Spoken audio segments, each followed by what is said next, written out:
Lesson number 53 اور ہماری حدیث ہے آج کی، ایک منٹ، ہماری حدیث ہے حدیث نمبر 67. تو انشاءاللہ شروع کرتے ہیں. بسم اللہ. بابو قولی النبی، باب قول کے بارے میں، یہ مضاف مضاف الیہ ہے. باب قول النبی، نبی صلی اللہ علیہ وسلم کے قول کے بارے میں باب ہے. اب آگے قول لکھا ہوا ہے.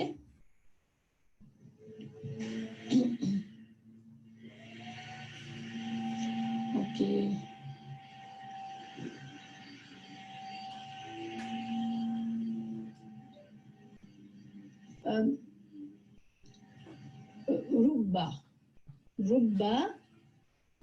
ربا کا جو مطلب ہے نا، وہ اس کا مطلب دو طرح سے کیا جاتا ہے. ربا کا مطلب کبھی بعض اوقات، ہم کہتے ہیں نا بعض اوقات، میں ذرا دروازہ بند کر دوں.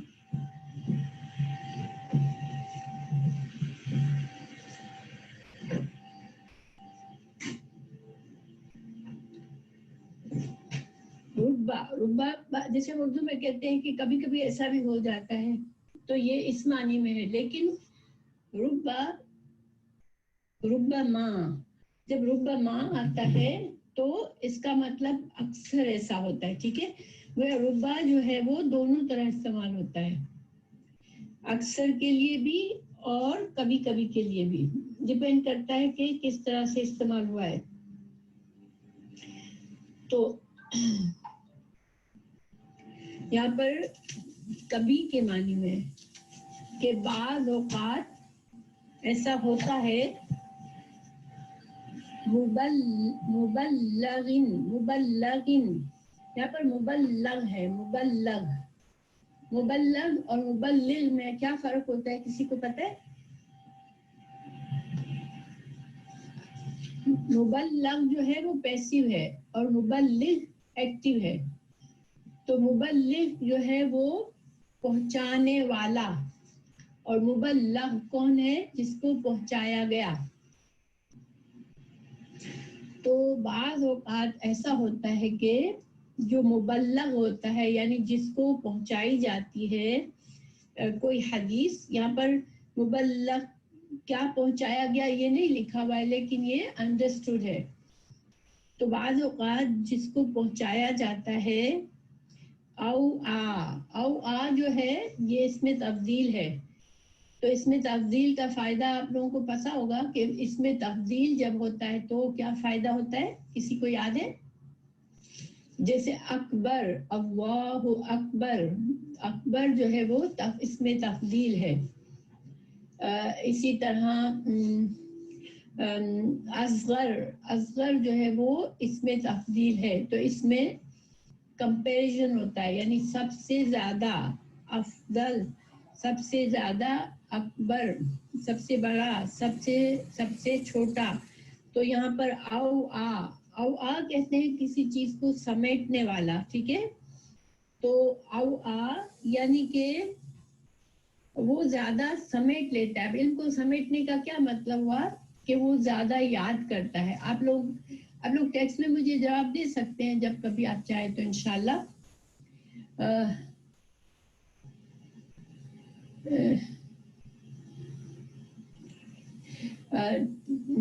سیدہ آپ کا ٹیکسٹ مجھے نظر آ رہا ہے ماشاءاللہ، جو بھی لکھ رہا ہے. فیمینا کا بھی نظر آیا.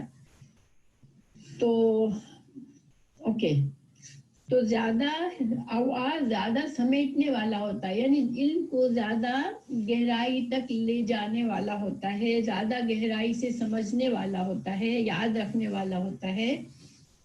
تو بعض اوقات ایسا ہوتا ہے کہ اوکے نسیم ازدی، اوکے الحمدللہ، جزاک اللہ خیر سیدہ. تو زیادہ سمیٹنے والا ہوتا ہے من سامع، سامع کہتے ہیں سننے والا، یعنی اگر سپوز اس وقت میں بات کر رہی ہوں اور آپ سب کون ہیں، آپ سامع ہیں، آپ لوگ سن رہے ہیں، لیکن اگر آپ یہی بات کسی اور کو بتائیں گے تو وہ کیا ہو جائے گا، وہ مبلغ ہو جائے گا۔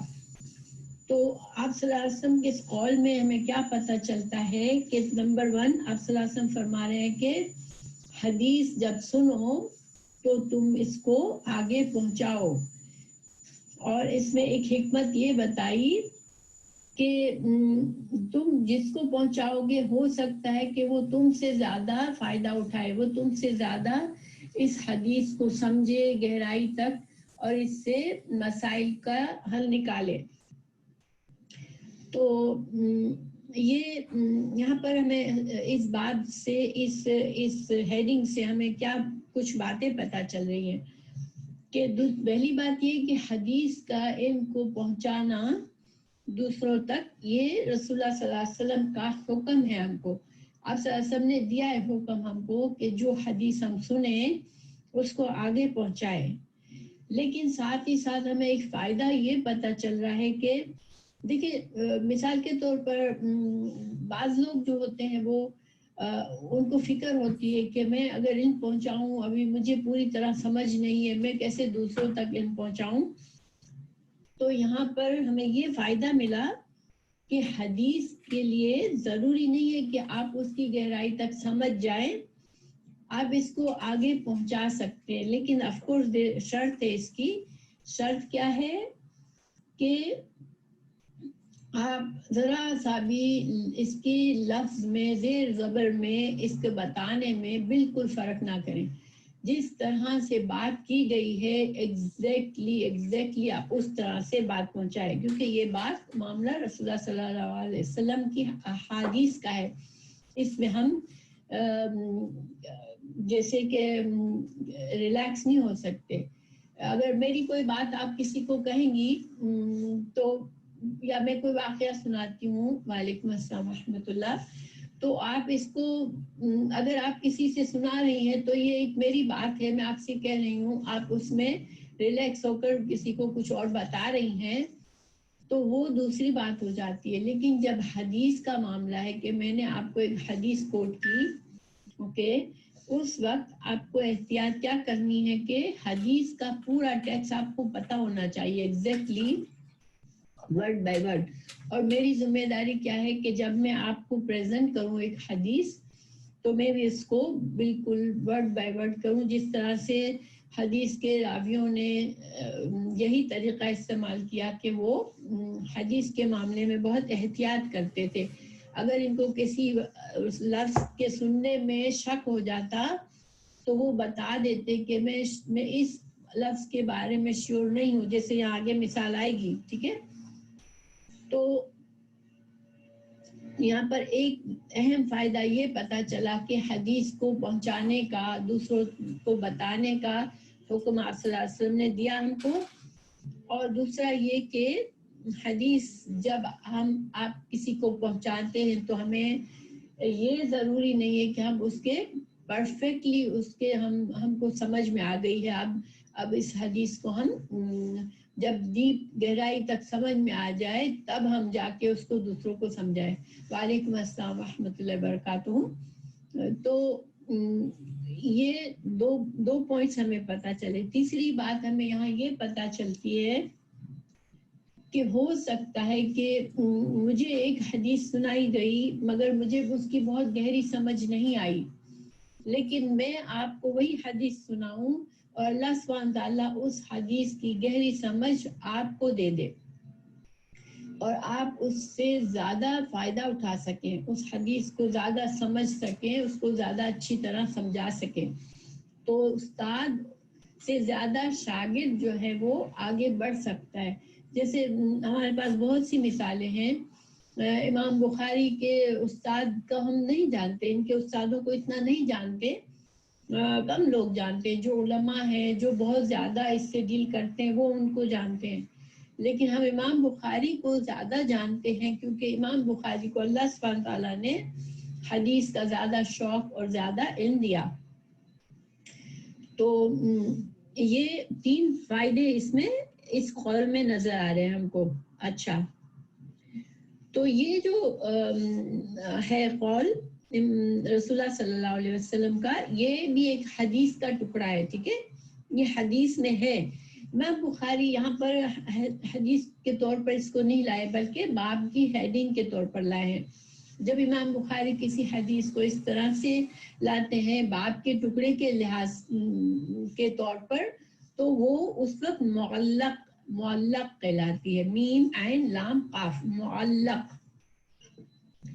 تو علقہ سے ہے معلق. معلق ہم اردو میں بھی بولتے ہیں کہ یہ چیز معلق ہو گئی. معلق کا کیا مطلب ہوتا ہے، کسی کو یاد ہے؟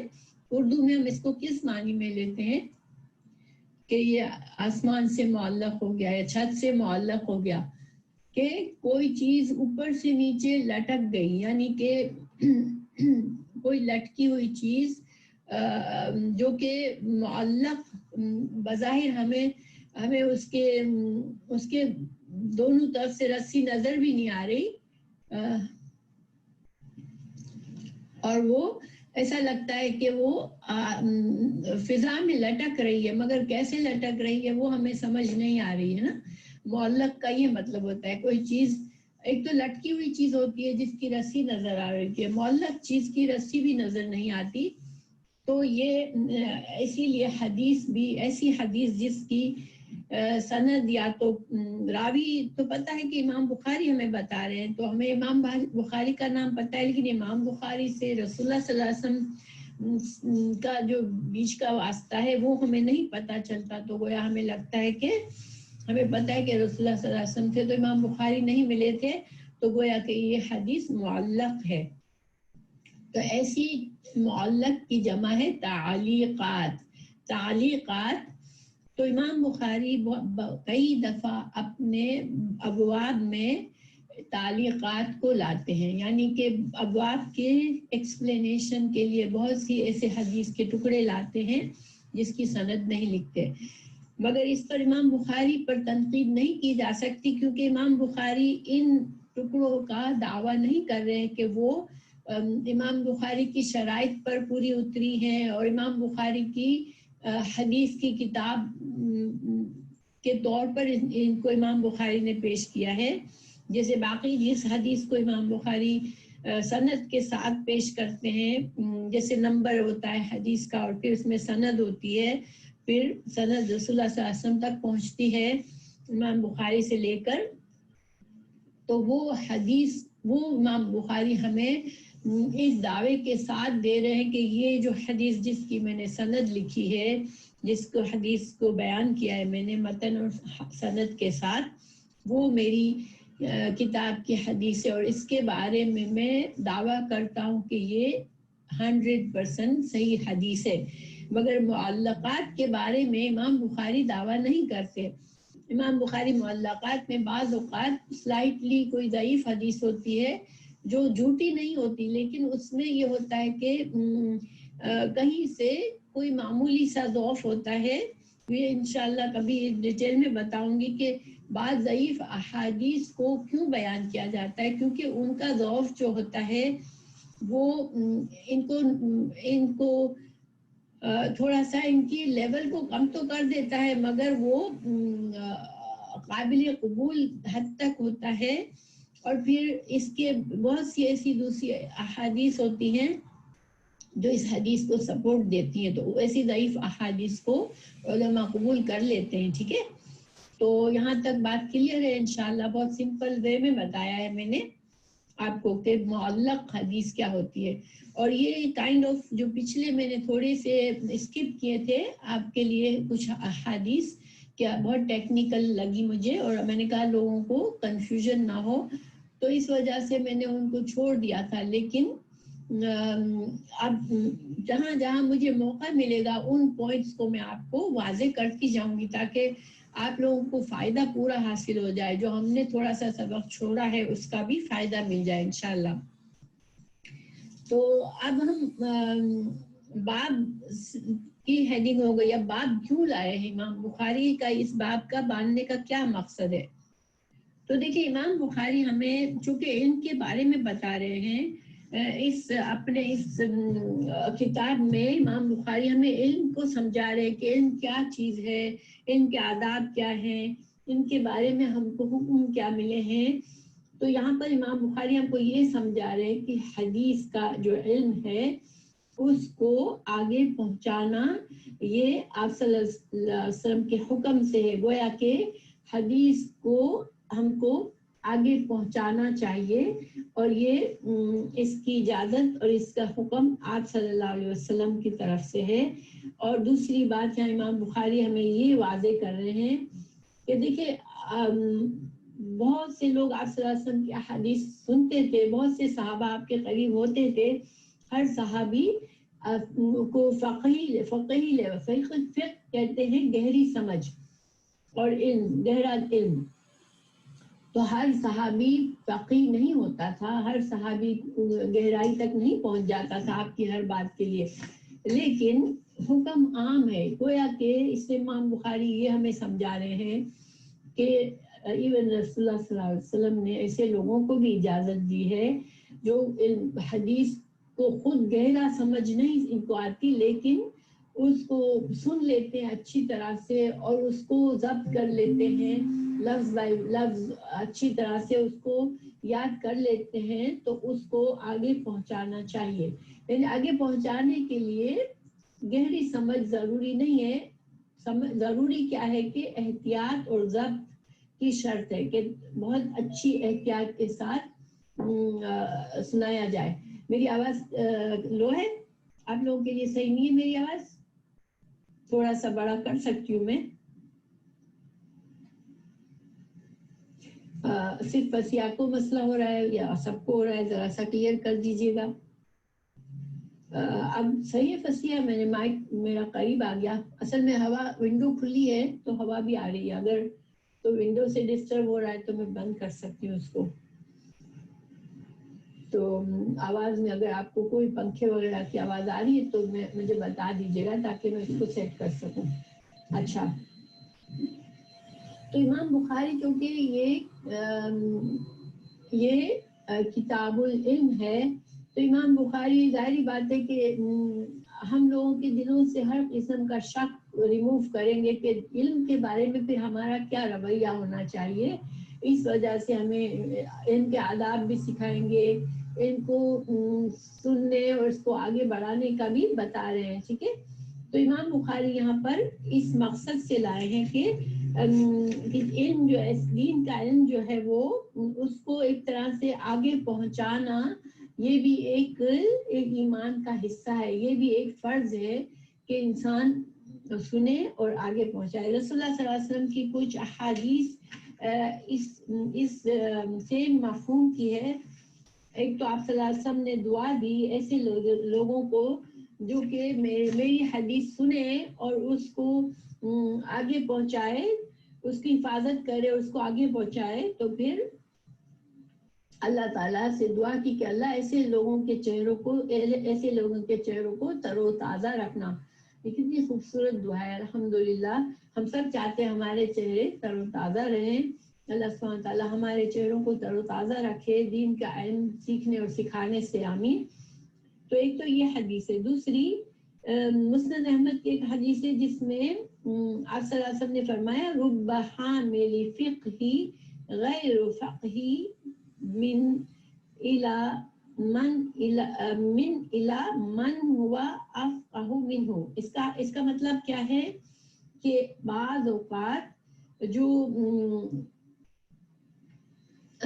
حامل ہوتا ہے یعنی جس کو حدیث سنائی جاتی ہے وہ جو ہوتا ہے حدیث کا اس کے پاس حدیث تو آ گئی لیکن وہ غیر فقیہ ہوتا ہے، یعنی اس کے اندر فقہ اس کی جو گہری سمجھ ہے وہ نہیں ہوتی اس کے اندر.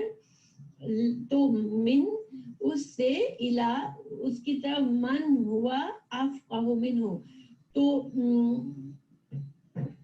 وہ جس کو سناتا ہے وہ انسان زیادہ فقیہ ہوتا ہے. تو یہ سیم میننگ کی حدیث ہے جو کہ ہم نے ابھی پڑھی ربما والی. تو اس سے ہمیں یہ بات بھی ایک سمجھ میں آ رہی ہے کہ دیکھیں جو اللہ سبحانہ تعالیٰ نے ہر انسان کو سیم نہیں بنایا. اللہ تعالیٰ نے مختلف لوگوں کو مختلف صلاحیتیں دی ہیں, اور اس میں سے جو گہری سمجھ کی صلاحیت ہے, جو لوگ جن لوگوں کو اللہ تعالیٰ گہری سمجھ دیتا ہے دین کے بارے میں, ایک طرح کا الہام بھی ہوتا ہے کہ بعض لوگ ایک آیت اور حدیث کو پڑھتے ہیں اور ان کو سمجھ نہیں آتی اتنی گہری, لیکن اسی سے کوئی بہت گہرا پوائنٹ کوئی عالم کو اللہ تعالیٰ کسی کو سکھا دیتا ہے, کسی عام بندے کو بھی بعض اوقات کوئی گہرا پوائنٹ سکھا دیتا ہے. تو اب اس کے بارے میں ہم کیا کریں؟ جیسے مثال کے طور پر میں آپ کو حدیث سناتی ہوں, ٹھیک ہے. اب آپ کے دل میں کوئی ایسا پوائنٹ آیا جو میں نے بتایا بھی نہیں ہے, لیکن آپ کو ایک ایکسٹرا فائدہ سمجھ آیا, تو اب کیا کریں آپ؟ اب تو یہ آپ کے ذہن میں اللہ نے آپ بات ڈالی کہ آپ کے سمجھ میں یہ بات آئی. اب کیا آپ فریلی سب کو یہ بات بتا سکتی ہے یا یہ صرف آپ کے فائدے کے لیے؟ تو دیکھیں یہ جو بات دل میں آتی ہے, جو گہری سمجھ آتی ہے نا, اس میں انسان کو احتیاط ضروری ہے. کیونکہ جیسے میں آپ کو اپنا طریقہ بتاتی ہوں, بعض اوقات مجھے کوئی بات گہری دل میں آتی ہے جو کہ میں نے کتاب میں نہیں پڑھی ہوتی, خود سے مجھے ایک فائدہ سمجھ میں آتا ہے. پھر میں کیا کرتی ہوں, پھر میں دوسری کتابیں ڈھونڈتی ہوں اور اس میں دیکھتی ہوں کہ کیا 4-5 عالم میں سے کسی ایک عالم نے اس طرح کی بات کہی ہے کہ جیسے میرے دل میں آ رہی ہے اس سے. اور مجھے کہیں نہ کہیں مل جاتی ہے کسی بڑے بڑے جو علماء ہیں ماضی کے, جن کو لوگ مانتے ہیں کہ واقعی وہ گہرے علم والے تھے, ان کی ہمیں حقیقت پتہ ہے, ان کی کتابیں پسند کی جاتی ہے, قابل قبول ہے, تو اب مجھے کوئی ایسے مل جاتا ہے سپورٹ, پھر میں خوشی سے بتاتی ہوں اور میں سمجھتی ہوں اللہ سبحانہ تعالیٰ نے میرے دل میں یہ بات ڈالی اور انشاءاللہ میں اس کا فائدہ دوسروں کو پہنچاؤں. لیکن ہر خیال جو میرے دل میں آتا ہے پڑھ کر اور مجھے کوئی سپورٹ نہیں ملتا کسی اور عالم سے, تو پھر میں اس کو اپنے حد تک رکھتی ہوں, اپنا فائدہ اٹھاتی ہوں اس سے, اور میں سوچتی ہوں اللہ سبحانہ تعالیٰ مجھے انشاءاللہ اللہ سے دعا بھی کرتی ہوں کہ یہ مجھے یہ سمجھ آئی ہے, میں اس سے یہ فائدہ اٹھا رہی ہوں. لیکن اس کو ہم بڑے دھڑلے سے ہم کسی کو نہیں بتا سکتے, ٹھیک ہے, کیونکہ علم جو ہے دین کا یہ احتیاط کی ضرورت ہے. ہو سکتا ہے کہ آپ کسی کو بتائیں, ساؤنڈ نہیں آ رہا, باقی لوگوں کے لیے ساؤنڈ صحیح ہے تو ان کے لکھ دیں, ری لاگ لکھ دیں پلیز ان کے لیے. تو اب یہ کہ باقی لوگوں کو ساؤنڈ آ رہا ہے انشاءاللہ, کیونکہ اس سے فتنہ بھی ہو سکتا ہے. ایک سیکنڈ. مسئلہ یہ ہے کہ اگر ہر انسان یہ سمجھنے لگے گا کہ مجھے تو جو ہے وہ الہام ہوتا ہے اور مجھے بہت سی باتیں سمجھ آ جاتی ہے, اور وہ بالکل ایزیلی دین کے بارے میں ریلیکس ہو کے وہ باتیں بتانے لگے گا لوگوں کو, تو یہ چیز فتنہ بھی ہو سکتی ہے کہ شیطان کا وسپر بھی ہو سکتا ہے. انسان جو ہے وہ دین کا معاملہ چونکہ ایسا ہے, اچھا یہ تھوڑا سا یہاں پر کم ہے میرا, آئی ہوپ کہ اب صحیح ہوگا میرا والیوم انشاءاللہ. میں نے اس کو تھوڑا جو ہے, اگر انسان کو یہ زوم آ جائے گا کہ مجھے تو بہت سی باتیں سمجھ آ جاتی ہیں, بہت گہری سمجھ آ جاتی ہے, اور پھر وہ انسان ادھر ادھر بتانے لگے گا اپنی سمجھ. آپ صلی اللہ علیہ وسلم کی حدیث تو لفظ بائی لفظ سنانے کا حکم ہے, لیکن انسان اپنی طرف سے اس میں کامنٹ ڈالتا جائے گا تو کیا ہوگا, سننے والے کو پتہ نہیں چلے گا کہ آپ حدیث کے الفاظ بتا رہی ہیں یا اپنے بتا رہی ہیں. وہ آپ کی بات کو ہو سکتا ہے رسول اللہ صلی اللہ علیہ وسلم کی بات سمجھ لیں, اس لیے احتیاط ضروری ہے, ٹھیک ہے. انسان دین کے معاملے میں, دین کا علم جو ہے وہ امانت ہے اور اس کو امانت کے طور پر ہی آگے بڑھانا ہے. تو اب ہم آگے بڑھتے ہیں, حدیث کو پڑھتے ہیں انشاءاللہ.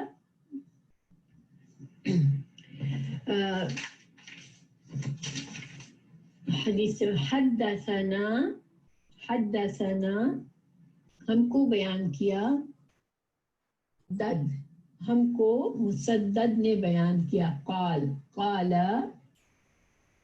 حدثنا بشر ہم کو بشر نے بتایا، قال انہوں نے کہا، حدثنا ابن عون عن ابن سیرین، تو انہوں نے کہا کہ ابن عون نے ابن سیرین سے بیان کیا، عن عبد الرحمن انہوں نے عبد الرحمن سے تو عبد الرحمن سے انہوں نے بیان کیا، بن ابی بکرہ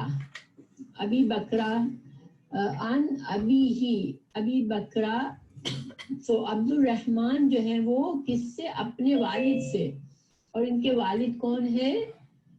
ابی بکرہ، ٹھیک ہے، تو عبد الرحمن نے ابی بکرہ سے بیان کیا، تو یہ ابو بکرہ کون ہے؟ صحابی ہے، رسول صلی اللہ علیہ وسلم ہے، ذکرہ، تو انہوں نے ابی بکرہ نے اپنے بیٹے کو کیا بتایا؟ ذکرہ، یہ ذکرہ جو ہے وہ ابی بکرہ کی طرف جا رہا ہے کہ ابی بکرہ نے اپنے بیٹے کو ذکر کیا کہ نبی صلی اللہ علیہ وسلم کے بارے میں، قعدہ کہ آپ صلی اللہ علیہ وسلم بیٹھے ہوئے تھے، اعلیٰ اوپر، بعیرتن، بعیرہ کہتے ہیں اونٹ کو، لیکن اس میں یہ نہیں پتہ، جب کوئی بعیرہ کہتا ہے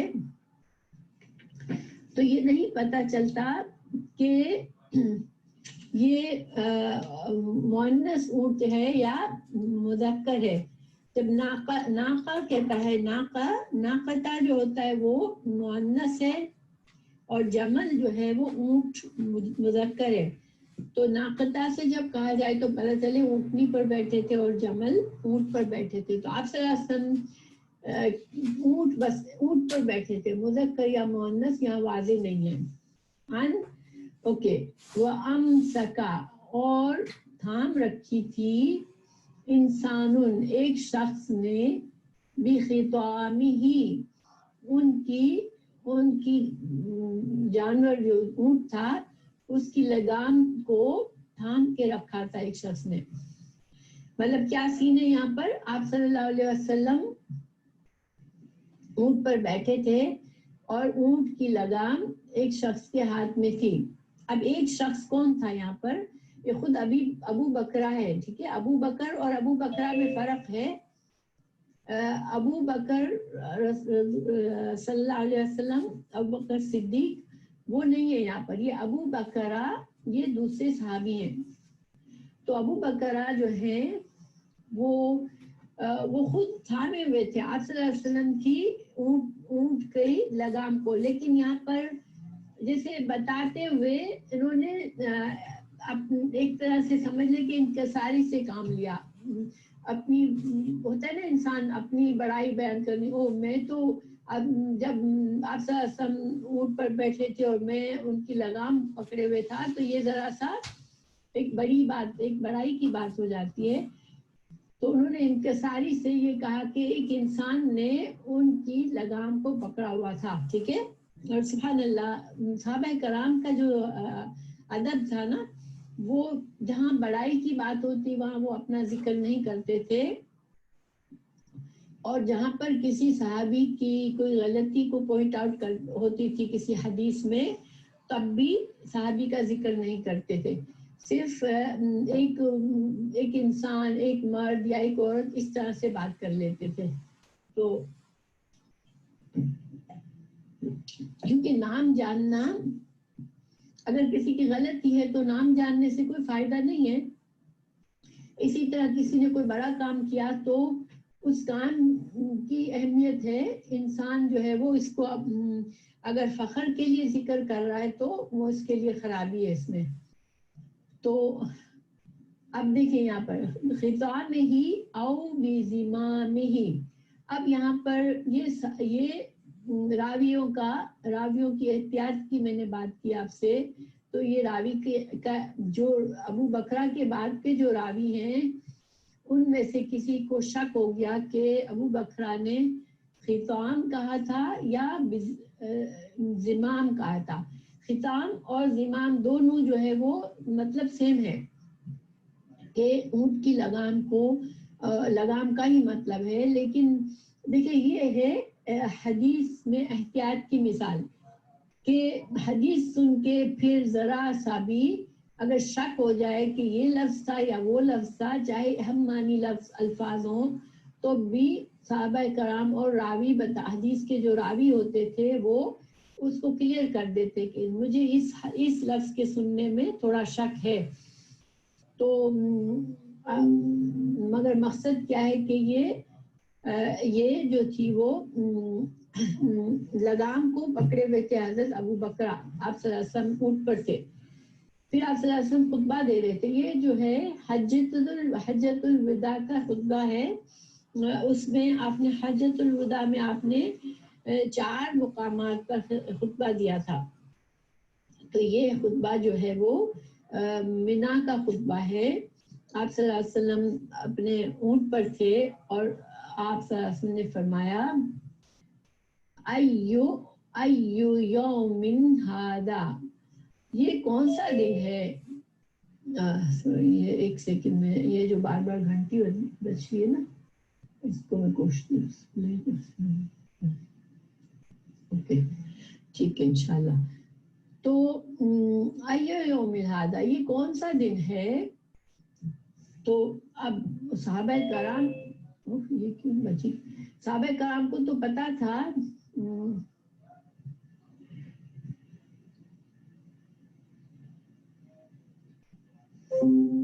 صحابہ کرام کو معلوم تھا کہ کون سا دن ہے. یوم نحر تھا، اور یوم نحر کون سا دن ہوتا ہے، یہ ہوتا ہے 10 ذی الحج کا دن. تو اب صحابہ کرام سوچنے لگے کہ یہ تو سب کو پتا ہے کہ یہ 10 قربانی کا دن ہے، یہ یوم النحر ہے، 10 ذی الحج ہے. مگر اب آپ صلی اللہ علیہ وسلم اگر پوچھ رہے ہیں ہم سے، تو ہو سکتا ہے کہ آپ صلی اللہ علیہ وسلم اس کا کوئی اور نام ہمیں بتائیں گے. اس لیے صحابہ کرام چپ رہے. اور یہ آپ صلی اللہ علیہ وسلم کا ایک انداز تھا لوگوں کو چونکانے کا، تاکہ لوگ متوجہ ہو جائے. اگر سیدھے ہی بات کر دیتے تو اتنی توجہ نہیں رہتی. تو آپ صلی اللہ علیہ وسلم نے ایک طرح سے توجہ حاصل کرنے کے لیے یہ کہ اب اہم بات آنے والی ہے تو لوگ متوجہ ہو جائے، تو آپ صلی اللہ علیہ وسلم نے سوال فرمایا. اور یہ ایک اچھا انداز ہوتا ہے ٹیچر کو سکھانے کا کہ تھوڑا تھوڑا اسٹوڈنٹس کو جگاتا رہے کہ اسٹوڈنٹس جو ہیں وہ کوئی ایسا سوال کر دے ٹیچر جس کا کوئی جواب دینا ضروری نہیں ہے، لیکن اسٹوڈنٹس تھوڑا سا سوچ میں پڑ جائے کہ یہ سوال کیا مطلب ہے، کیوں کیا گیا. تو اب آپ صلی اللہ علیہ وسلم نے فرمایا آج کون سا دن ہے. فسکتنا، تو سب خاموش رہے.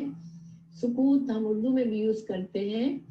حتی، یہاں تک کہ ظننا، ہم سب سوچنے لگے، انہو، بے شک وہ، یعنی کہ رسول اللہ صلی اللہ علیہ وسلم، سیسمیہ، کہ ان قریب، سین جب آتا ہے مضارع سے آگے تو ان قریب کا مطلب دیتا ہے. تو ان قریب رسول اللہ صلی اللہ علیہ وسلم، سما کا مطلب ہوتا ہے نام دینا. تو رسول اللہ صلی اللہ علیہ وسلم نام دیں گے اس دن کا، سوائے اس میں ہی، یعنی جو نام ہم جانتے ہیں یوم النحر کا، شاید اس سے علاوہ کوئی نام دیں گے آپ صلی اللہ علیہ وسلم، اسی لیے پوچھ رہے ہیں. تو قال، رسول اللہ صلی اللہ علیہ وسلم فرمایا، الیس یوم النحر، کیا یہ یوم النحر نہیں ہے، کیا یہ قربانی کا دن نہیں ہے. دیکھیے یہ بھی ایک طرح سے زور دینے کی بات ہے کہ آپ صلی اللہ علیہ وسلم نے یہاں پر کہہ دیتے کہ آج یوم النحر ہے. نہیں، آپ صلی اللہ علیہ وسلم نے دوبارہ صحابہ سے پوچھا کہ کیا یہ یوم النحر نہیں ہے، یعنی کہ بہت زیادہ زور اور اٹینشن کے لیے اس طرح سے پوچھا جا رہا ہے. بس قلنا، ہم نے کہا، بلا، کیوں نہیں. قال، آپ صلی اللہ علیہ وسلم نے فرمایا، فَأَيُّ شَهْرٍ هَذَا، تو پھر فَأَيُّ کون سا شہر مہینہ ہے ہادہ یہ پھر مہینہ کون سا ہے. فسکتنا تو ہم خاموش رہے حتی ظننا ہم نے سوچا انہو بے شک وہ سیسمی ہی ان قریب نام دیں گے اس دن کا اس شہر کا اس مہینے اس مہینے کا بغیر علاوہ اس میں ہی اس کے علاوہ یعنی کہ ہے تو یہ کیا بولتے ہیں کہ ذی الحج کا مہینہ ہے لیکن یہ تو سب کو پتا ہے کہ ذی الحج کا مہینہ ہے تو شاید آپ صلی اللہ علیہ وسلم اب اس کا کوئی اور نام رکھیں گے اس کا اس لیے سب چپ رہے. وقلنا تو آپ صلی اللہ علیہ وسلم نے فرمایا الیسا کیا نہیں ہے بذی الحج کہ یہ ذی الحج نہیں ہے کیا. قلنا ہم نے کہا بلا کیوں نہیں. قال آپ نے فرمایا فَإِنَّا اب اصل بات آ رہی ہے. دیکھیں یہ سارا توجہ لینے کے لیے بات ہوئی تھی اور اس حدیث میں اختصار ہے. دوسری حدیث جو نیچے میں نے اور لکھی ہے یہاں پر اس میں 3 سوال کیے تھے آپ نے. کون سا مہینہ ہے کون سا دن ہے اور کون سا شہر ہے ٹھیک ہے کون سی جگہ ہے. یہ 3 نام لیے تھے آپ نے. تو انشاءاللہ نیچے ترجمہ پڑھوں گی تو آپ کو پوری بات سمجھ آ جائے گی. تو اب رسول اللہ صلی اللہ علیہ وسلم اصل بات کر رہے ہیں اصل حکم دے رہے ہیں. فَإِنَّا تو بے شک دماءکم دماء جو ہے دم کی جمع ہے. دم کا مطلب ہوتا ہے خون. تو دماءکم تمہارے خون یعنی کہ خون بہانا وَأَمْوَالَكُمْ اور تمہارے مال وَأَعْرَاضَكُمْ آراد جو ہے وہ عزت کسی کی عزت. تو تمہارے خون تمہارے مال تمہاری عزتیں بینکم تمہارے درمیان حرام ہے. کحرمتی جیسے کہ حرمت ہے یومکم تمہارے اس دن کی ہادہ جیسے تمہارے اس دن کی حرمت ہے اسی طرح تمہارے خون تمہاری جانیں تمہارا مال اور تمہاری عزت آپس میں ایک دوسرے کے لیے حرام ہے. اس کا کیا مطلب ہوا حرام کا کیا مطلب ہوتا ہے.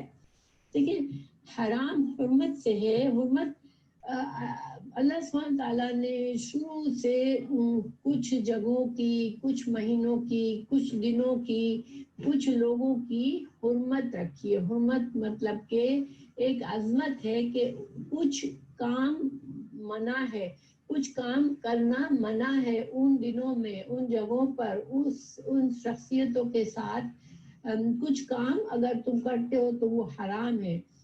تو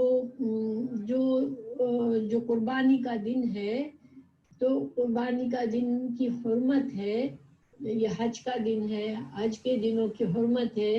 اسی طرح جو ہے وہ شہر جو ہے شہر حرام جو علاقہ ہے حرم کا علاقہ ہے اس کی حرمت حرم میں آپ کسی کو تکلیف نہیں دے سکتے. حرم کی حرمت کے کافی قوانین ہیں. اسی طرح جو یعنی شہر دن یوم نحر اور ذی القعدہ حج کے دنوں کی حرمت ہے اور حرم شریف کی حرمت ہے. تو جس طرح ان جگہوں کو اللہ نے عظمت عطا کی ہے کہ ان کی عظمت کرنی ہے اور ان کی عظمت میں جو جن کاموں سے ان کی عظمت خراب ہوتی ہے ان سے وہ کرنا اللہ کو ناراض کرنا اللہ تعالیٰ کا کے حکم سے نافرمانی ہے. جس طرح ہم کوئی حرام چیز کو کھاتے ہیں یا پیتے ہیں تو ہمیں پتہ ہے کہ اللہ تعالیٰ کو ہم ڈائریکٹ نافرمانی کر رہے ہیں اور یہ سزا کے مستحق بن جائے گا. اللہ نہ کرے ہم ایسا کریں. تو اسی طرح ان سے بھی ڈرنا ہے. ہاں قربانی کے جانوروں کی بھی حرمت ہوتی ہے، ٹھیک ہے، ان کے ساتھ بھی زیادتی نہیں کی جا سکتی۔ تو اسی طرح آپ صلی اللہ علیہ وسلم فرما رہے ہیں کہ ایک مسلمان کی جان، وہ بھی اللہ تعالیٰ نے اس کو بھی عظمت دی ہے۔ کسی مسلمان کی جان کا نقصان کرنا، اس کو قتل کرنا، اس کو مارنا پیٹنا نہ حق نہیں ہے، اور آپ نے اس کو قتل کر دیا، مار دیا، تو یہ کیا ہوا؟ یہ حرام ہے۔ اسی طرح کسی کا مال کو چھیننا، مال کو لوٹ جانا، مال کو چوری کرنا، کسی کے مال کو ضائع کر دینا، یہ کیا ہے؟ یہ حرام ہے۔ اسی طرح کوئی کسی کی عزت پر جھوٹا الزام لگانا، اس کو بدنام کرنا، اس کے بارے میں غلط باتیں کرنا، یہ حرام ہے مسلمانوں کے لیے۔ تو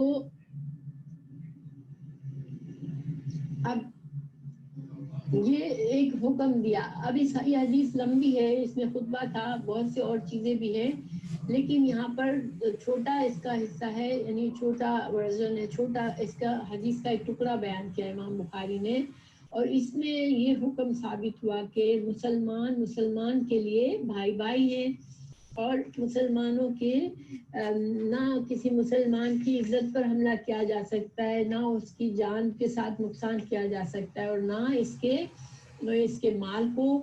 اور دو اور چیزیں بھی ہیں جو دوسری احادیث سے ثابت ہوتی ہیں، کسی مسلمان کے دین کو نقصان پہنچانا، کسی مسلمان کے عقل کو نقصان پہنچانا، یہ 5 چیزیں جو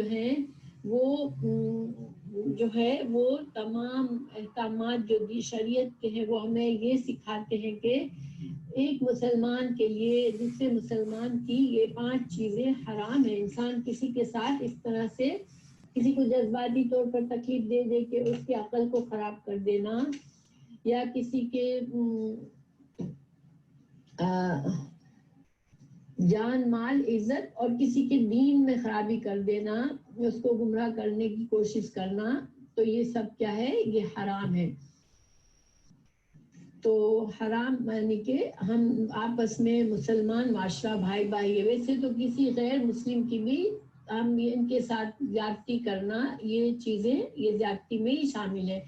ہمیں یہ الاؤڈ نہیں ہے کہ کسی نان مسلم کی عزت حرام کرو، یا اس کی عزت خراب کرو، یا اس کی جان لے لو، یا اس کا مال ضائع کر دو۔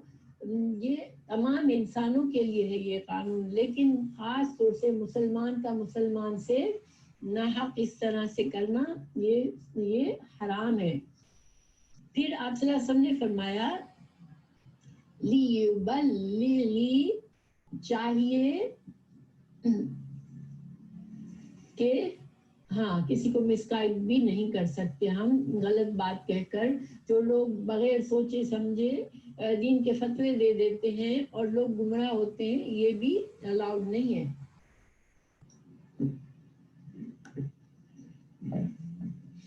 تو لی چاہیے کہ یبلغ پہنچا دے، الشاہد، شاہد کا مطلب ہے جو لوگ وہاں پر حاضر ہیں، الغائب، غائب جو کہ وہاں پر اس وقت نہیں تھے، اس میں آئندہ جنریشنز بھی آ گئی اور اس وقت کے بھی لوگ آ گئے، کہ آج کا یہ جو حکم ہے، یہ جو خبر ہے، یہ چاہیے کہ جو کوئی موجود ہے وہ دوسروں کو پہنچا دے۔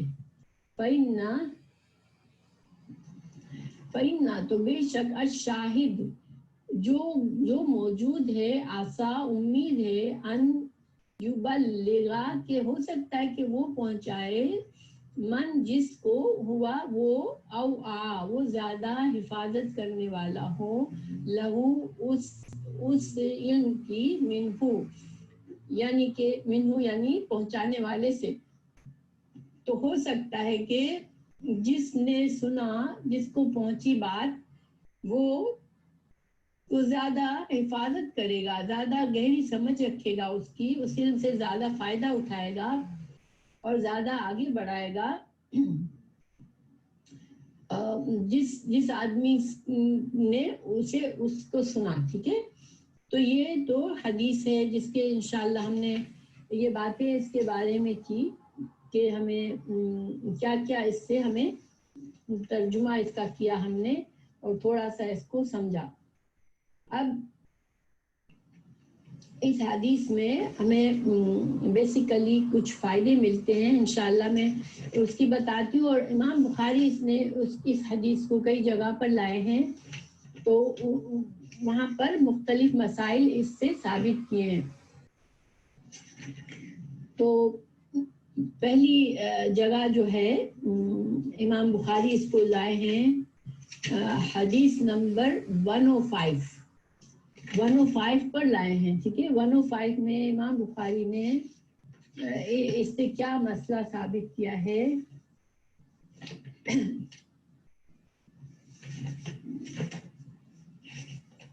کہ یہ کتاب العلم میں ہی آئی ہے 105. اس میں امام بخاری نے یہ باب باندھا ہے کہ جو لوگ موجود ہیں وہ غائب شخص کو پہنچا دے. تو یہاں پر جو باب میں اور اس باب میں کیا فرق ہے کہ یہاں پر یہ باب باندھا ہے کہ علم جو ہے وہ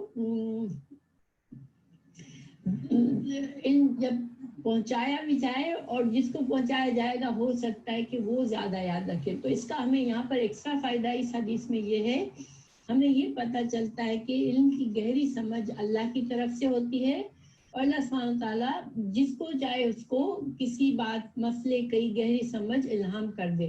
اگر اس میں جیسے میں نے آپ کو سمجھایا کہ ہمیں اس میں احتیاط کرنی ہے، ہمیں حدیث ایز اٹ از پہنچانے کا الاؤڈ ہے ہمیں، لیکن ریکارڈنگ ہو رہی ہے الحمدللہ جزاک اللہ خیر. تو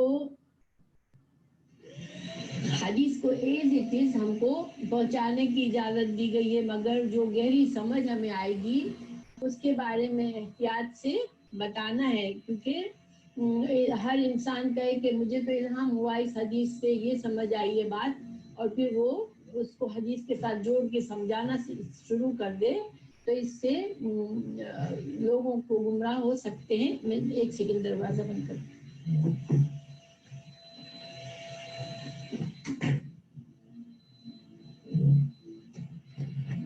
اچھا، اب دوسرا باب جو 105 میں باندھا امام بخاری نے، اس میں صرف یہ حکم ہے کہ حدیث کے ان کو پہنچانا چاہیے.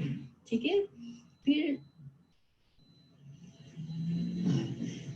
کیونکہ وہاں پر امام بخاری نے کیا کیا ہے کہ یہ جو ابو بکرہ ہے ان کا ٹکڑا ایڈ کیا ہے کہ ابو بکرہ نے جب یہ حدیث بیان کی رضی اللہ عنہ، تو انہوں نے اپنے شاگردوں کو ساتھ ساتھ یہ بھی کہا کہ میں اللہ کے رسول صلی اللہ علیہ وسلم کی اس بات پر عمل کر رہا ہوں کہ آپ نے فرمایا تھا کہ جو شاہد ہیں وہ غائب کو پہنچا دے. تو میں تم لوگوں کو اس سنت پر عمل کرنے کے لیے تم لوگوں کو یہ حدیث پہنچا رہا ہوں.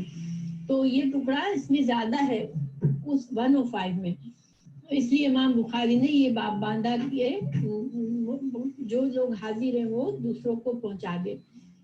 پھر حدیث 1741 پہ ہے. 1741 پر امام بخاری اس کو لائے ہیں، یہ کتاب الحج میں ہے، اور اس میں سند الگ ہے. ٹھیک ہے، اس کی سند الگ ہے. امام بخاری نے اس کو جہاں بھی لائے الگ الگ سند سے لائے ہیں. تو اور یہ اس میں امام بخاری کا ان کا بھی پتہ چلتا ہے کہ ایک ہی حدیث کو اگر اتنی جگہ بیان کیا تو ہر جگہ ایک نئی سند کے ساتھ بیان کیا ہے. تو باب منا کے دنوں میں خطبہ سنانا. تو یہ باب باندھا ہے کہ جب لوگ حج کے لیے جاتے ہیں تو منا میں خطبہ سنا کے لوگوں کو واعظ و نصیحت کی جا سکتی ہے، کیونکہ آپ صلی اللہ علیہ وسلم نے ایسا کیا. پھر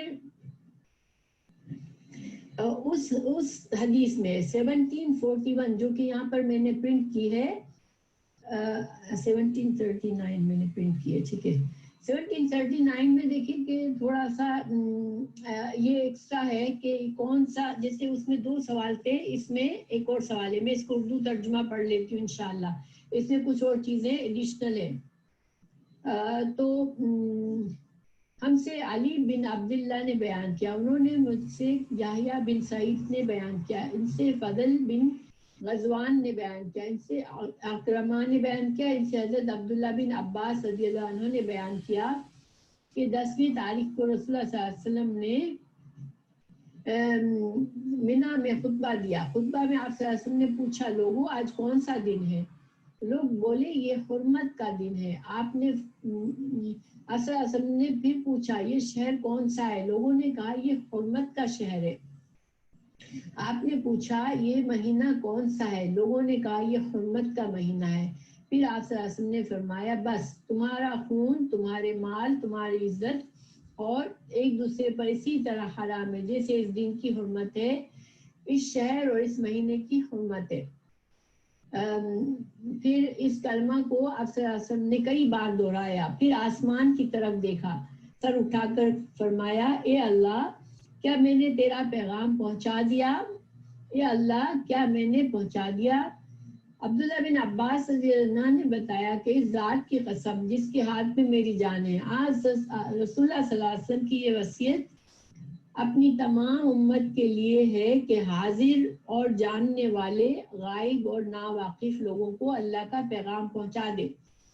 تو اب جس کو پہنچائے ہو سکتا ہے وہ مسلمان نہ ہو، یہ ضروری نہیں کہ صرف مسلمانوں کو پہنچانا ہے، ہمیں دنیا بھر میں پہنچانا ہے تمام، کیونکہ آپ صلی اللہ علیہ وسلم کی امت جو ہے وہ اس کے دو حصے ہیں. ایک وہ امت جس کو پہنچ گیا اور دوسری امت جس کو ابھی نہیں پہنچا، تو ہم کو سب کو پہنچانا ہے. پھر حاضر جاننے والے، غائب ناواقف لوگوں کو اللہ کا پیغام پہنچا دے. آپ صلی اللہ علیہ وسلم نے پھر فرمایا دیکھو میرے بعد ایک دوسرے کی گردن مار کر کافر نہ بن جانا. ٹھیک ہے، تو یہ جو ہے یہ اس میں کچھ اور ایڈیشنل باتیں ہیں. تو اس کا انشاءاللہ ہم دیکھتے ہیں کہ پہلی بات یہ کہ تمہارے خون، تمہارے مال تم پر اسی طرح حرام ہے جیسے اس دن کی حرمت ہے، اس مہینے اس شہر میں ہے اس وقت تک جب تک اپنے رب سے جا ملو. یعنی کہ قیامت تک کے لیے یہ حکم ہے کہ کوئی انسان کسی کے ساتھ جان، مال، عزت کسی کی ضائع نہ کرے، اس پر کسی قسم کی اگریشن یا کسی قسم کا نقصان نہ پہنچائے. پھر آپ صلی اللہ علیہ وسلم نے پوچھا کہو کیا میں نے تم کو اللہ کا پیغام پہنچا دیا؟ لوگوں نے کہا ہاں. تو آپ صلی اللہ علیہ وسلم نے فرمایا اے اللہ تو گواہ رہنا اور ہاں موجود غائب کو پہنچا دے. اس سے ہمیں یہ پتہ چلتا ہے کہ آپ صلی اللہ علیہ وسلم نے جہاں ہم کو حکم دیا کہ ہمارا کام پہنچانا ہے، اور پھر آپ صلی اللہ علیہ وسلم نے اللہ سبحانہ تعالیٰ سے ایک طرح سے اپنی فریاد کی کہ اللہ میں نے پہنچا دیا ہے، اپنے یہ گواہی کی. اسی طرح ہم بھی مکلف ہیں کیونکہ اللہ آپ صلی اللہ علیہ وسلم نے پوچھا، امت نے جواب دیا اور ہم کو پھر کہا کہ آپ بھی پہنچائے. گویا کہ ہم پر بھی یہ بات جو ہے وہ ایک طرح سے ہم پر بھی یہ ذمہ داری ڈالی گئی ہے آپ صلی اللہ علیہ وسلم کی طرف سے کہ ہم دین کا علم سیکھیں، حدیث کو سیکھیں اور اس کو آگے پہنچائیں. پھر ایک بات ہمیں یہاں پر یہ پتہ چلتی کہ آپ صلی اللہ علیہ وسلم نے سر اٹھا کر آسمان کی طرف دیکھا جب اللہ سبحانہ تعالیٰ سے مخاطب ہوئے. گویا کہ اس سے پتہ چلتا ہے کہ اللہ کی جہت پتہ چلتی ہے کہ اللہ کہاں ہے. اللہ آسمانوں پر اپنے عرش پر ہے. جو لوگ یہ سمجھتے ہیں کہ اللہ ہر چیز میں حلول کیا ہوا ہے، اللہ ہر چیز میں موجود ہے، تو یہ بات کہنا صحیح نہیں ہے. اللہ سبحانہ تعالیٰ کی جہت ہے وہ ہے آسمانوں میں. اللہ سبحانہ تعالیٰ اپنے عرش پر استوا ہے کیونکہ قرآن میں ہمیں بتایا گیا، حدیث میں بتایا گیا. لیکن اللہ سبحانہ تعالیٰ اپنے علم کے تحت، اللہ کا علم کی وجہ سے اللہ سبحانہ تعالیٰ ہر جگہ ہر چیز کا علم رکھتا ہے، ہر چیز سنتا ہے، ہر چیز دیکھتا ہے.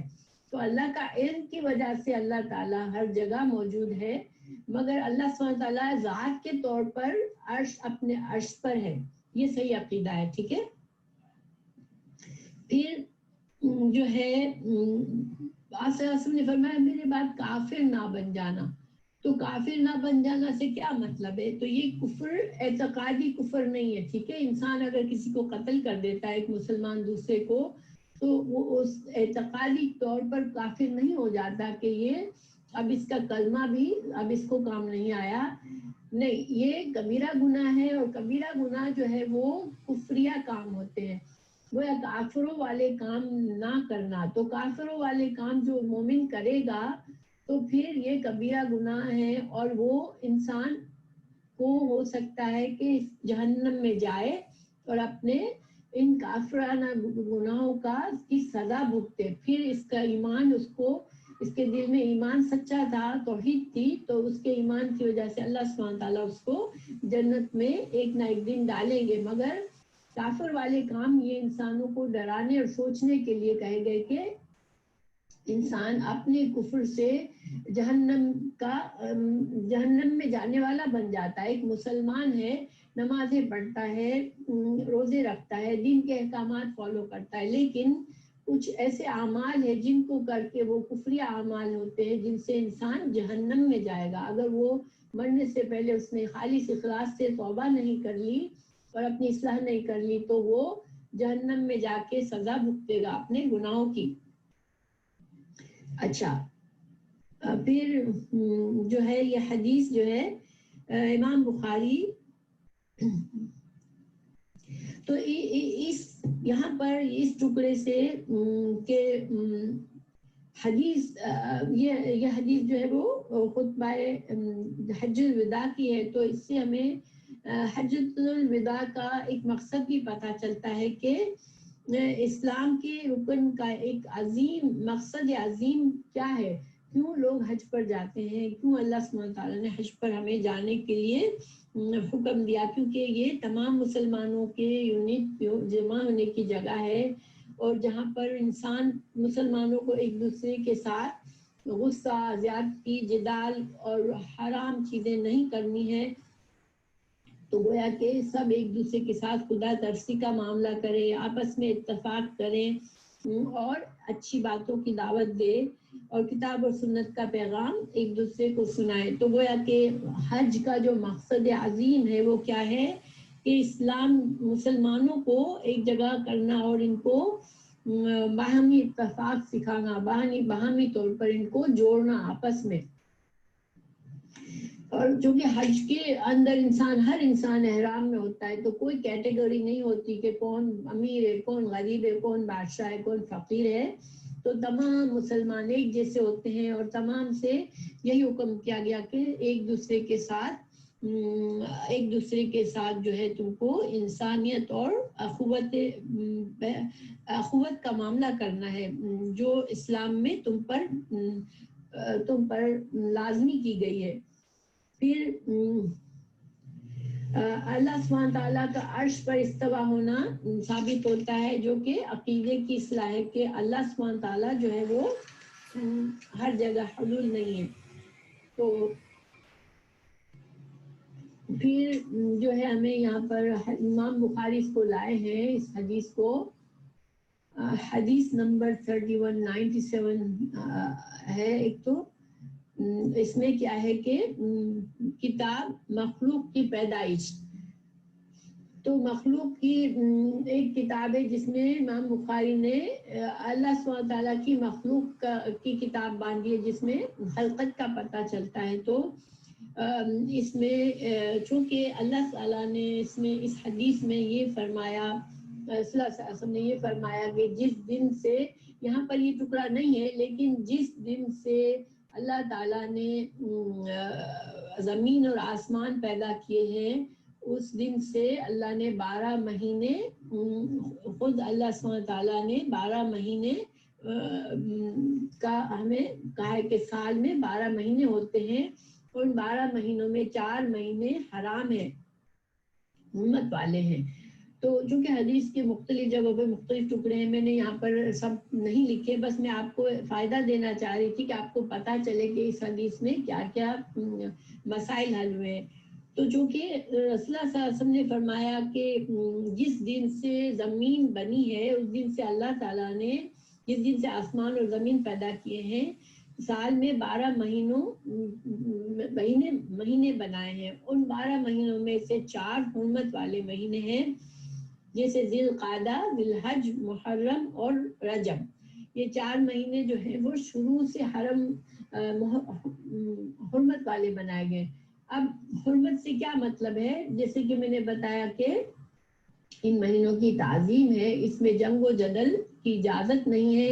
ایون جہالت کے زمانے میں بھی ان مہینوں میں جنگ نہیں کی جاتی تھی، اور اسی وجہ سے ان مہینوں میں سفر کیا جاتا تھا آسانی سے. قافلے اپنے اسی مہینوں میں تجارت کے لیے نکلتے تھے، کیونکہ اس میں نہ کوئی کسی کے قافلے کو لوٹتا تھا، نہ کوئی کسی کے ساتھ جنگ کرتا تھا، نہ کوئی کسی کو مارتا تھا. ٹھیک ہے، تو یہ شروع سے ہے. ہاں البتہ ہم نے قرآن میں بھی سیکھا کہ کسی کو یاد ہو کہ نسی کا قانون بنایا تھا قریش نے، کہ وہ حرام، ان کو جنگ کرنی ہوتی تھی، کبھی کچھ غلط کام کرنا ہوتا تھا اور حرمت والا مہینہ ہوتا، تو وہ کہتے ہیں کہ اس سال ہم یہ اس مہینے کا نام ذی القعدہ کے بجائے، جیسے مثال کے طور پر ذی القعدہ میں ان کو کوئی جنگ کرنی ہے تو کہتے تھے کہ اس سال ہم ذی القعدہ کو شوال میں منا لیں گے. اب جو مہینے حرام نہیں ہے اس میں سوئچ کر دیتے تھے اپنی مرضی سے، اور پھر جب ذی القعدہ میں جنگ کر لیتے تھے اور شوال کو پھر حرمت والا بنا دیتے تھے کہ یہ مہینہ شوال نہیں ہے، یہ مہینے کو ہم نے ذی القعدہ بنا لیا ہے. تو یہ ایک جہالت کا جرم تھا جو کہ جس کی اللہ تعالیٰ نے قرآن میں بھی ان کی تنقید کی. تو یہاں بھی آپ صلی اللہ علیہ وسلم نے جب خطبہ دیا تو آپ صلی اللہ علیہ وسلم نے ان مہینوں کو صحیح تاریخ پر لے کر آ گئے، کہ چونکہ لوگ بھول جاتے تھے پھر کہ اب کون سا مہینہ ہے، کیونکہ اس کو بدلتے رہتے تھے تو لوگ بھول جاتے تھے. آپ صلی اللہ علیہ وسلم نے اعلان کر دیا کہ ذی القعدہ، جب آپ حج کے لیے نکلے تو اس کو ذی القعدہ ہی کا صحیح مہینہ تھا اور اس میں آپ نکلے تھے، تو وہ آپ پھر اس دن سے تاریخیں صحیح کر دیا آپ صلی اللہ علیہ وسلم نے کہ اب کوئی نسی نہیں کرے گا. پھر جو ہے اس نے یہاں پر 44 اور 7 پر لائے ہیں امام بخاری اس حدیث کو کتاب الغزوات میں، کیونکہ اس میں حجۃ الوداع کا سفر موجود ہے اس لیے.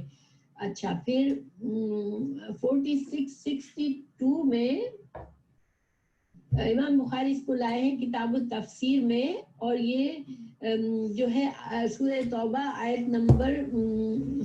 میں آیت نمبر نہیں ہے یہاں پر لکھا ہوا، لیکن جس آیت میں اللہ تعالیٰ نے فرمایا ان عدۃ الشہور عند اللہ 12 شہرا، کہ اللہ تعالیٰ نے خود جس میں نسی کے قانون پر اعتراض کیا ان کے، اور فرمایا کہ اللہ کے نزدیک 12 مہینے ہیں اور 4 مہینے جو ہیں حرمت والے ہیں، اور یہ اللہ نے جب سے زمین آسمان بنائی ہے تو جب سے اسی طرح سے کیونکہ اللہ نے ان کو حرمت والا بنایا ہے.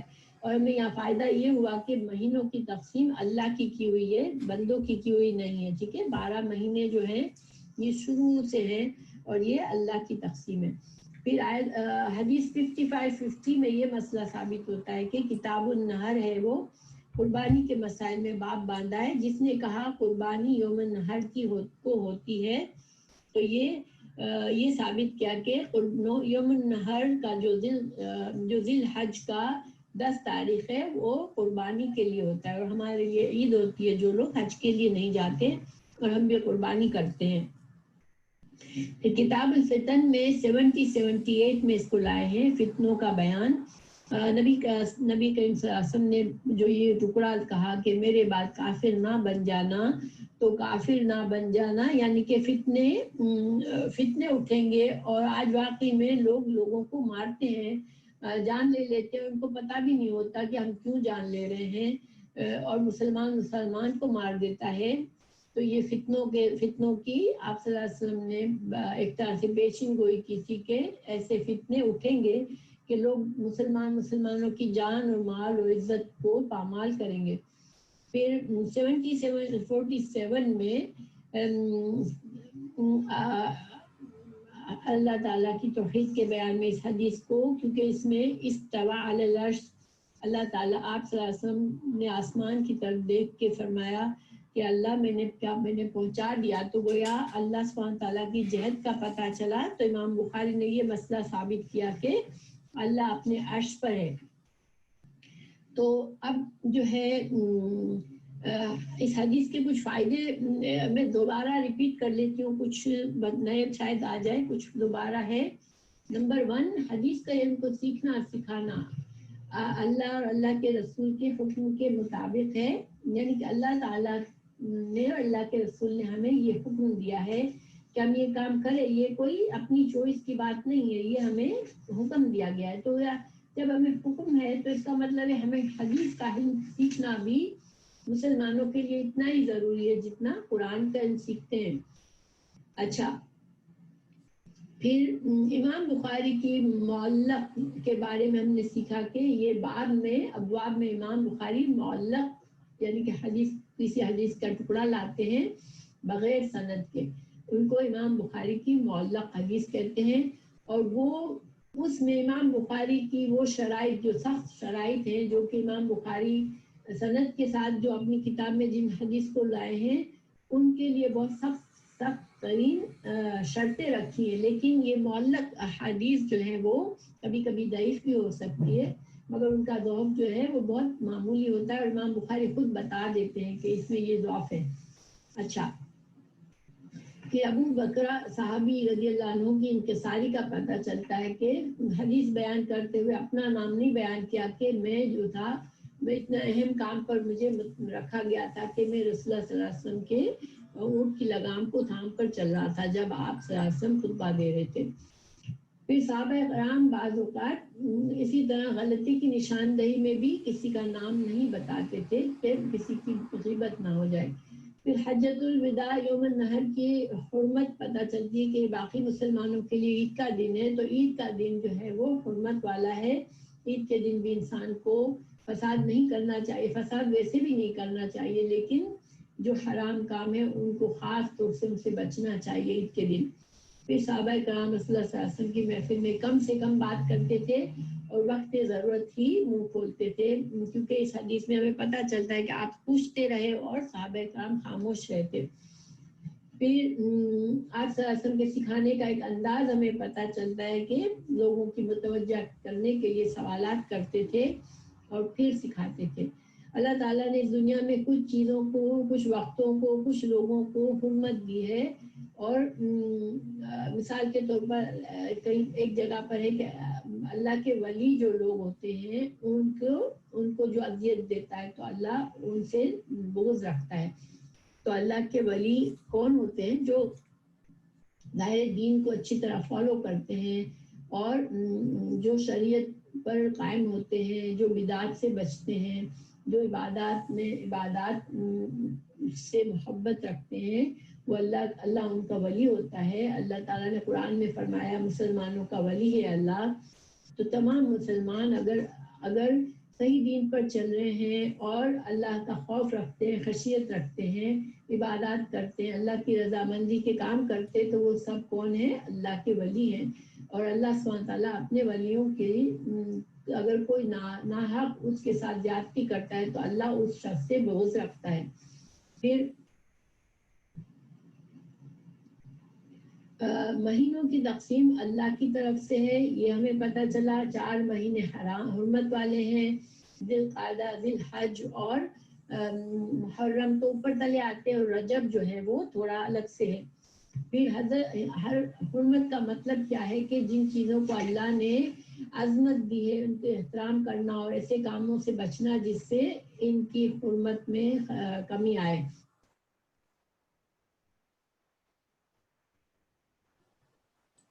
مہینوں کی تقسیم اللہ کی طرف سے ہے، یہ ہمیں پتہ چلا۔ 4 مہینے حرمت والے ہیں، ذی القعدہ، ذی الحج اور محرم تو اوپر تلے آتے ہیں، اور رجب جو ہے وہ تھوڑا الگ سے ہے۔ پھر ہر حرمت کا مطلب کیا ہے کہ جن چیزوں کو اللہ نے عظمت دی ہے ان کے احترام کرنا اور ایسے کاموں سے بچنا جس سے ان کی حرمت میں کمی آئے، ان کی حرمت پامال ہو۔ پھر ہر انسان کی جان، مال، عزت، دین، عقل، یہ سب حرمت والی چیزیں ہیں، یہ ہمیں احتیاط کرنا ہے۔ پھر دین کا فہم اور قرآن اور حدیث کی سمجھ اللہ سبحانہ تعالیٰ جو ہے وہ اس کی عطا ہوتی ہے، لیکن اس کا مطلب یہ ہے کہ حدیث کو سمجھنا، قرآن کو سمجھنا. یہ نہیں کہ انسان رائے دینے میں بہت ہوشیار ہو اور بعض لوگوں کا دماغ بہت چلتا ہے اور ہر معاملے میں رائے دیتے ہیں، دین کے معاملے میں اپنی رائے رکھتے ہیں. تو یہ اس کو ہم فقہ نہیں کہہ سکتے. جو شریعت میں فقہ ہے، فقہ ہے، وہ اس کی تعریف یہ ہے کہ قرآن اور حدیث کی گہری سمجھ، اس کو فقہ کہتے ہیں، اور اس سے مسائل کو سمجھنا. تو الحمدللہ ہماری حدیث مکمل ہوئی. تو اب آپ لوگوں کے پاس جو سوالات ہوں آپ لوگ مجھ سے کر سکتے ہیں، یا کوئی بات کلیئر